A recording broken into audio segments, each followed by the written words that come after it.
ગમે તે ગામનો આપણો સત્સંગ અને એને પણ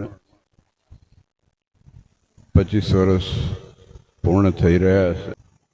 પણ જો 25 વર્ષ આપણા આ મંદિરને થયા અને આપ સૌએ સેવા કરી. આમ તો મોડું થયું પણ વાસુદેવ સ્વામી કીધું કે ગઈકાલ આવવાના હતા, ગઈકાલની કાલે આવવાના હતા, પણ પાછું એને કંઈ કરશો જ નહીં તો જ સારું હાલશે. બસ એમને જ રાખો.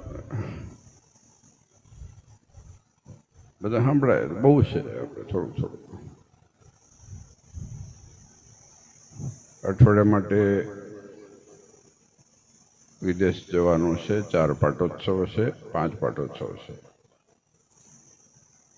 અને જો આપણા ગામડાઓ છે અને ગામડામાં ઓછો સમય થાય ને એમાંથી પોષણ થાય છે સત્સંગનું. 25મો પાટોત્સવ મંદિરનો થાય એવું નથી હોતું, આપણો થાય છે. આ વસ્તુ હકીકતમાં છે કે આપણે ભગવાનને બિરાજમાન કરે 25 વર્ષ થયા. ભગવાન તો એનો કોઈ સમય નથી. ભગવાન તો અનાદિ અતીત અને અતીત છે. ભગવાન ક્યારે આવ્યા આ ગામમાં? આપણે સતતર આવ્યા. ઘણા લોકો કહે ને કે આ રામનવમી આજે છે કે જન્માષ્ટમી આજે છે. મેં કીધું જે દિવસ સત્સંગ ઓળખાય ને એ દિવસ રામનવમી ને જન્માષ્ટમી. આ વાસ્તવિકતા છે. નિમિત્ત હોય છે, આપણે બધાને નિમિત્ત હોય કે રામનવમીના દિવસે ભગવાનનું નામ લેવાય, જન્માષ્ટમીના દિવસે નામ લેવાય, કે શિવરાત્રિ હોય તો આપણે નામ લઈએ, માતાજીનો ઉત્સવ હોય તો એ નામ લઈએ. પણ વાસ્તવિકતામાં જે દિવસથી ભગવાન ઓળખાય એ દિવસે આપણી રામનવમી, જન્માષ્ટમી, શિવરાત્રિ, એકાદશી, પૂનમ, અને ના ઓળખાય એ દિવસ અમાસ ને 14. આ વાસ્તવિક છે.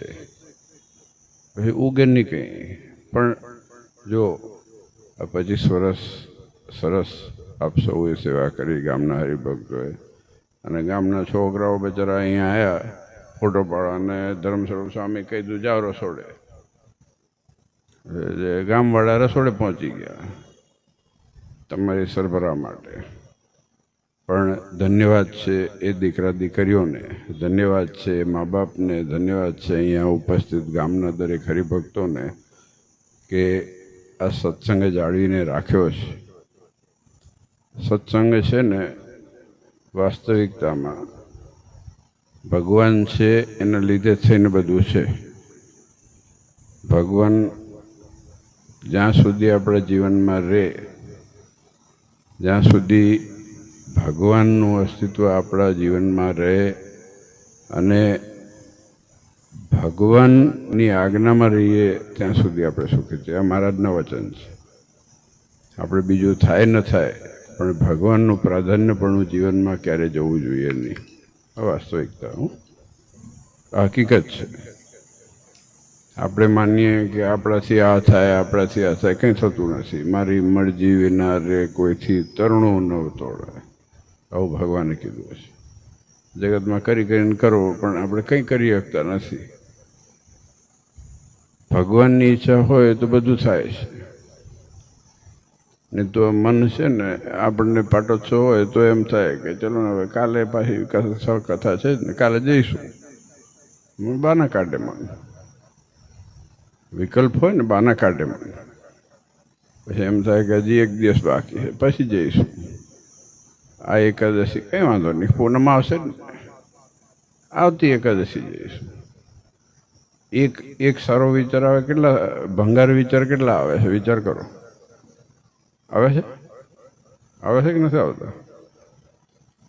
એક સારો વિચાર આવે કે આ બજાર આ માણસ છે, આમાં તો સિરિયસલી કહું ને તો કોકનું સારું બોલતા 1000 કેલરી વપરી જાય. કોકનું સારું બોલો ને, એમ થાય કે કોક આ માણસ બહુ સારો, એવું ખાલી બોલો ને તો અંદરથી આમ એટલું બધું આમ મહેનત કરવી પડે. આ દુનિયા એવી થઈ ગઈ છે, અને પહેલાંય હતી જ, નવું નથી થયું. એટલા માટે જ રાવણ હતો, ને એટલા માટે જ કંસ હતો, એટલા માટે જ બધા હતા. અત્યારે ભાગવત ચાલે સત્સંગી ભૂષણ છે, એમાંય હતા બધા. કાળી દત્તથી લઈને બધા હતા, છેક છેડે સુધી હતા, ભગવાન થઈને ફરનારા હતા. અને આ બધું ચાલે દુનિયામાં. ચાલે તો એ સારું જ છે ને. ખરાબ માણસો હોવા જોઈએ દુનિયામાં, તો હારની કિંમત થાય. હું તો માનું છું. રાવણ હતો તો શિવજીનો ભક્ત હતો, પણ બુદ્ધિ ભ્રષ્ટ થાય ને માણસની. આ બધી વસ્તુ વાસ્તવિકતામાં શીખવા જેવી છે. આપણે બધાએ શિવજીનો મોટો ભક્ત હતો રાવણ, અને શિવજીએ આવવું પડ્યું એના પાસે, એના તપથી. પણ વસ્તુ એ છે કે સ્વભાવ પ્રકૃતિ માણસને એવું કરી નાખે કે એની બુદ્ધિ ભ્રષ્ટ થઈ. એવો મોટો ભક્ત હતો શિવજીનો, તો બુદ્ધિ ભ્રષ્ટ થઈ, અને આ બધું થયું. અને પછી રામાયણ થઈ ને બધું થયું. પણ વસ્તુ એ છે કે જગતની અંદર આ બધા શાસ્ત્ર, સત્સંગી જીવન, સત્સંગી ભૂષણ હોય, રામાયણ હોય, ભાગવત હોય, આમાંથી વિચાર કરવો પડે છે. એમને એમ નથી. આજના સમયમાં લાગુ બધું પડે છે, બધું લાગુ પડે છે. એક વસ્તુ એવી નથી લાગુ નથી પડતી. જેટલા શાસ્ત્ર લખાયેલા છે, કેમ કે સમય કોઈ દિવસ બદલાતો નથી. દુનિયામાં લોકો કહે ને કે પહેલાં આવું હતું ને સારું હતું ને, પહેલાં આમ હતું ને, પહેલાં આવું નહોતું ને, પહેલાં તેવું નહોતું. એવું નથી. પહેલાં દુનિયામાં રાક્ષસો હાડકા નાખવા જતા હતા કે નહોતા જતા? બોલો. હવનમાં હાડકા નાખવા જતા હતા ને? જતા હતા. રામાયણમાં આવે. પછી ભાગવત તમે વાંચો, એ માથાકૂટ જ હતી બધી. આજે જો હાડકા નાખવા જાય શું થાય? પોલીસ ચોકીમાં 4 દંડા મારે. તો સતયુગ ક્યારે કહેવાનું? આજે સીસીટીવી કેમેરામાં પકડી જવાય. હા, અને બેચારા 10-15 વર્ષની કેદ પડે. એ વખત ના પડી, ચાલી ગયું, રાક્ષસ છે એમ કહીને ચલાવી દીધું. વાસ્તવિકતામાં સ્વામિનારાયણ ભગવાને બહુ સચોટ કીધું, સરસ કીધું, સીધું આપણને ઉતરી જાય એ વાત કરી. સતયુગ, દ્વાપર, ત્રેતા અને કડી એ મનની દશાઓ છે. જે દિવસ મંદિરના પગથિયા ચડવાનો વિચાર આવે ને ચડી જવાય, ત્યારે સતયુગ માનવું. જ્યારે ચડવાની ઈચ્છા થાય ના ચડાય ત્યારે દ્વાપર માનો. જ્યારે ચડવાની ઈચ્છા થાય અને બીજી દિશામાં જવાય, અને પછી ચડવાની ઈચ્છા થાય ને બીજા પોટલી પીવા જતા રહે કે બીડી પીવા જતા રહે, તારે કળિયુગ આવ્યો. બસ આ સીધી કળિયુગ, દ્વાપર, ત્રેતા, આ બધું આ જ છે. એમાં કંઈ નિશાન નથી કરવાના કે આટલા યુગ આવે છે ને આટલું આવે છે. અહીંયા છે આ બધું. માણસનો સ્વભાવ છે ને, એનાથી લઈને માણસ સુખી દુઃખી થાય છે. નહીં તો ભગવાને શું અછત આપી છે? આપણે વિચાર કરીએ, શું અછત આપી છે આપણને? છે કોઈ અછત? 2 ટંક ખાવાનું મળે છે, ખાટલો છે, વાહન છે, દીકરા છે, પરિવાર છે. તો એ માણસ દુઃખી રહે તો પછી આપણે શું કરીએ? આપણો વાંક તો છે ને.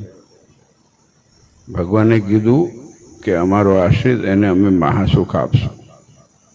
આપણે એ લેવાનું છે. ભગવાનની આજ્ઞામાં રહી. આવું સરસ મંદિર છે. આજે 25 વર્ષ થયા. 25 વર્ષમાં જો આ બધા આવી ગયા પાછા દેખાતા. રસોડાવાળા તો પહોંચી ગયા, બચા રહ્યા પાછા. શું રસોઈ શું બનાવી છે? રસોઈનો ટાઈમ થઈ ગયો હવે. આ ક્યારના બધા એ જ રાહ જોવે છે. આ તાપમાં દુઃખી કરે છે બધા અમારા જેવા. રસોઈ શું બનાવી છે? શ્રીખંડ? તરસ લાગે શ્રીખંડ એવું કોઈ કહેતું હતું. હું ખાતો નથી. મારું મન સામે ખાય છે. સુખડી આજ ખાધી હતી. આ સુખડી ખાધી હતી મન સામે. મેં આપી એટલે ખાધી, એટલે મને યાદ છે. એ તો નિસ્વાદી વર્તમાન પાડે છે. જે આપે ખાય. જે આપે ખાય ભેગું કરીને ખાઈ નાખો. આપણે ક્યાં જો ભગવાનનો ભક્ત હોય, દેવનો થઈને રહો ને તો બધું ખાવ એ નિસ્વાદી જ છે. વાસ્તવિકતા છે. લાડવા ખાઓ ને તો એ નિસ્વાદી કહેવાય. આ તમે ભગવાનના ભક્ત છો, જો તમે નવરા છો, તમારે કામ છે ને, તમારે દુકાન હોય, વ્યવહાર હોય, મકાન હોય, બીજું હોય, ત્રીજું હોય, મૂકીને આવીને બેઠા છો. ભગવાનનો ભક્ત હોય, દેવનો સાધુ હોય, એ ગમે તે કરે એ ભગવાન અર્થે જ કામ કહેવાય. એ ભજન જ કહેવાય. આ તમે કરો છો તપ જ કહેવાય. આ એમને બેસાતું નથી. કંઈ એમને બેસાય છે? ચાહે મગજ ફરે છે કે નથી ફરતું? અત્યારે સાચું કહેજો, બોલો. મારું તો ક્યાંય જઈ આવ્યું છે. મને તો એ જ કંટાળો આવે કે આ ક્યાં પેકિંગ કરવાનું થશે માથાનો દુખાવો અઠવાડિયા માટે. જો કે સારું છે, બેગ તૈયાર જ હોય છે. અમારે સૂટકેસમાં જિંદગી કાઢવાની છે. હા, ગઈકાલ ભુજ હતો, આજે અહીંયા આવ્યો. એને પહેલાં ખબર નહીં ક્યાં હતો. એક દિવસ પછી દાહોદ હતો. હા, તમે જ લઈ ગયા હતા. 4 વાગે પાછા આવ્યા હતા. અમને એમ કે વસઈ ડાબલા. અમને એમ કે આ બાજુવાળું હશે. આ વસઈ ડાબલા. હા, પહોંચી જઈશું પોણો કલાકમાં. 3.5 કલાક નીકળ્યું. બોલો. હવે બાબા બને તો હિન્દી બોલના પડેગા. પણ જો આ સત્સંગ છે ને, આ આનંદદાયક છે. ગમે જેટલા લાંબા થાવ ને તમે, પણ હરિભક્તોનો પ્રેમ ને લાગણી ને તમારું હાસ્ય જોઈએ ને, આમ તમે સ્માઇલ આપો ને, એમાં બધું સારું થઈ જાય. આમાં કંઈ હવાદ આવ્યો હશે તમે વિચાર કરો. રોજ દાડા તોડવામાં મજા આવે? તમે હાલો ભેગા. અમારો ઓલો તમારે ક્યાં ગયો ઓલો ફોડ? આ જો આ ફરે. આ 2 મહિના ફરશે ને જોજો, તમને કહેશે ભાઈ બીજાને મોકલો ને. એને મનમાં જ વિચાર આવી જ ગયો હશે. 3-4 જણા હતા હમણાં. કોક હતા આપણે કુબડસલવાળો કોઠારી. એ 4-5 જગ્યાએ ગયા કે તમે રોજ આ કરો છો? મેં કહ્યું ભાઈ ભગવાનને સોંપ્યું છે. આ બધા હરિભક્તોને મળીએ છે ને, થોડીક મળીએ ને, મોટા ઓળખાણ થાય ને, ભાઈ નજર મળે ને, પછી કેમ છો કેમ નહીં થાય ને, ભગવાનના દર્શન થાય. પણ વસ્તુ એ છે, હૂંફ છે ને એકબીજાની, એના થકી આ જે જોડાણ કરેલું છે ને, એ મહારાજે કરેલું છે. આ હરિભક્તોનું, સંતોનું, આચરણનું કે દેવનું, આ બધી વસ્તુ. અને જેટલું હેત અને લાગણીથી આપણે રહીએ એમાં આનંદ જ છે. ક્યાંય દુઃખ નથી, ક્યાંય પીડા નથી, ક્યાંય બીજી કોઈ તકલીફ નથી, ક્યાંય ગરમી નથી. પણ ખાવાનો ટાઈમ થઈ ગયો એટલે બધા ટાઈમ નથી લેવાનો આપણે. 12 વાગ્યા પૂરું. 12માં 3 મિનિટ છે. એટલે હવે જો ધર્મસ્વરૂપ સ્વામી એ કીધું હતું કાલનું મેં, પણ આજે આવ્યા. આજે તમે બધાએ દેવના દર્શન થયા, તમારા બધાના થયા. અને સરસ. કાલે પણ એક દિવસ કાલે છે ને, સરસ. તો બધા લાભ લેજો. અને પછી ભગવાનનું સરસ કાર્ય થઈ રહ્યું છે, એમાં આપ સૌએ સેવા કરી. ભાઈઓ, બહેનો, બધા દીકરા દીકરીઓ, દેશથી, આજુબાજુના ગામડાથી, હમણાં કોઈક લંડનથી આવ્યા. દેગામ બનાવવાનું છે. હું ભાઈ મંદિર બધા કમર બમર કસી નાખજો. ધર્મસ્વરૂપ સ્વામી જ સોંપી દેવાનું છે. કરી નાખે. વાંધો ના આવે. એટલે આમાં જો મંદિર થશે ને એટલે કે મંદિર કહીને શું કામ છે? બે ગલ્લા બનાવીને શું કામ છે તમારે? પિક્ચરો આટલા બધા શું કામ છે? ટીવી ઘરે ઘરે છે જ ને, થિયેટરમાં શું કહે બનાવો? એટલે શું કે પીસીઆર, પીવીઆર આટલું બધું હોય. એકમાં પછી 4, 5, 6, 7 ચાલતા હોય એવું હોય. તમને અનુભવ હશે. હું જતો નથી, ગયો નથી કોઈ દિવસ. મને નંબરિયા પડે ને તો ઊંઘ સરસ આવે. આમ જોતો હોઉં ને ઘરે કોઈક વાર, પિક્ચર તો નથી જોતો પણ આમ થાય, આમ નંબર આવે ને ભેગી જ ઊંઘાઈ જાય. ભગવાનની દયા છે, કેવું સુખ છે. આમ જોવો ને ભેગી ઊંઘ આવે. ઇન્ટરેસ્ટ ના જાગે બે શું થાય. એકવાર કોક આ તો જો ઘરમેળે વાત કરું, અને અમે તો ગ્રસ્ત છીએ, બધું વાત કરાય. તો એક દિવસે કંઈક ઓલું 22 મિનિટનું કંઈક સિરિયલ આવતું હતું, ખબર નહીં એમ પહેલાં, બહુ વર્ષો પહેલાં. તો અમે બધા બેઠા હતા અને પછી જોતા હતા કે સસ્પેન્સ હશે કંઈક, આમ છેલ્લે કંઈક બીજું નીકળે એવું સસ્પેન્સ હોય ને આપણે. તો પછી 10-12 મિનિટ થઈ, પછી મારો મૂડ જતો રહ્યો તો હું પાસે નીકળી ગયો બંધ કરીને બધું. તો કે પૂરું જ કરો, બધા હતા પરિવાર બધા કે પૂરું જ કરો. મેં કે બસ હવે નથી ઈચ્છા. તો કે આવું કેવી રીતે ચાલતું હશે? મેં કે બસ આપણે જે આનંદ પ્રાપ્ત કરો તો કરી લીધો 10 મિનિટ. હવે એની ચિંતા કરવાની, એને બનાવ્યું, એને ક્યાં સાચું હોય? અમે તો છે ને લોકોની ચિંતા લઈ લઈને આપણે દુઃખી થઈ જઈએ છીએ. સાચું કહું તો ઓલા બચાર રોવે, રામાયણમાં રોવે તો લોકો રોવે, મહાભારતમાં રોવે કે તો જોયેલું છે, અમારા ઘરમાં જ જોયું છે. બધા આમ કહીને બેઠા હોય, આમ કરીને આમ કહે શું થશે ભાઈ જે લખ્યું છે એ જ થવાનું કે નવું નહીં જ થવાનું? ભાગવત રામાયણમાં લખ્યું છે એ જ થવાનું છે ને, તો શું કરો રોવો છો? થયું કોકને હોય ને આપણે છે ને રોવું આવે. એટલે આમાં તો જગતમાં છે ને જો ભગવાનને આ તો વાતમાં જો હળવાશની વાત થઈ, પણ વાસ્તવિકતા એ છે કે જગતની અંદર વગર જોઈતાની પીડા લેવી નહીં, આવું હું માનું છું. કેમ કે આ બધા દુનિયામાં છે ને આપવા જ તૈયાર છે, પીડા જ આપવા જ તૈયાર છે. છાપું શું આપે તમને? છાપું શું આપે? હવાના પરમાં બોમ્બ ફૂટ્યો ને આ થયો ને ખૂન થયું ને ફલાણું થયું ને ડેમાકું છે, આ જ આવે છે. અને હું છાપા વાંચવાનો એક જ નિયમ રાખું છું, પહેલું પાનું વાંચી લેવું, બોમ્બ ફૂટ્યો ફલાણું ફૂટ્યું, 200 વર્ષ પહેલાં આવું જ આવતું છાપામાં. અને પછી છેલ્લું વાંચી લેવું, બેસણા, છાપું પૂરું. આ જ જિંદગી છે, બોમ્બ ફૂટ્યોથી લઈને બેસણા સુધી. વચ્ચે વાંચવાની કંઈ જરૂર પડે એવું નથી. ત્રીજા પાને આવ્યું ને ચોથા પાને આવ્યું, બધા પાના જ છે. અને આ જગતમાં એટલા બધા હાલતા ચાલતા પાનાઓ છે. મેં કોઈ દિવસ છાપું જ વાંચ્યું નથી, બોલો. સમાચાર જોવા નથી પડતા ભગવાનની કૃપાથી. એટલા બધા સમાચાર ફરતા ફરતા મળે છે ને મને. હાલતા ચાલતા ન્યૂઝપેપરના હાલતી ચાલતી ચેનલો છે આ જગતમાં. તમે જુઓ ને, પહેલાંનું ખબર પડી શું થયું ના, બોલો.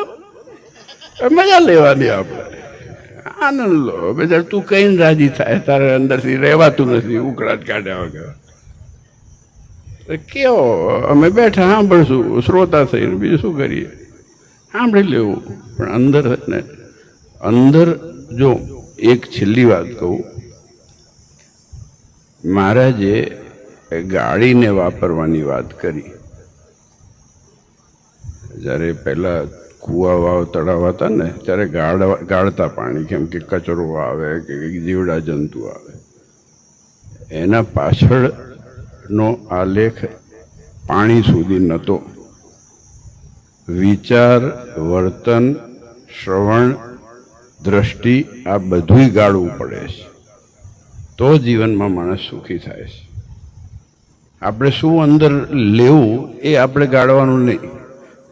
પાડોશી તમારા ઘરે એનો કચરો ફેંકી જાય તો શું કરો? ગાળાગાળી થાય, ખીચ ચડે, આ થાય, બીજે દિવસ મારામારી થાય, ત્રીજે દિવસે ઝઘડો થાય, ચોથે દિવસે પોલીસ આવે. પણ કોઈક આવી હળેલી વાત કચરાવાળી જે આપણા મગજમાં નાખવા બેસે ને તો આપણે સ્વીકારીએ પછી શું થયું આ થાય છે. એટલે આપણે સુખી થવા માટે જેટલું ઓછું હોય ને અહીંયા મગજમાં, એટલે મગજ ઓછું નહીં, કચરો ઓછો. મગજ ઓછું હોય તો સારામાં સારું, તો એનાથી સુખી માણસ નહીં કોઈ. તમે જો બેરા માણસ કેટલું જીવે છે,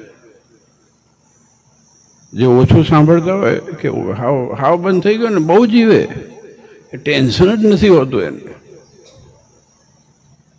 તમારે કોઈક હોય આજુબાજુમાં તો જોજો તમે બહુ સુખી હશે માણસ, એને સાંભળવાનું જ નહીં કોઈ, બોલો. અને આપણે સાંભળીને દુઃખી થઈએ, આટલું વાસ્તવિકતા છે.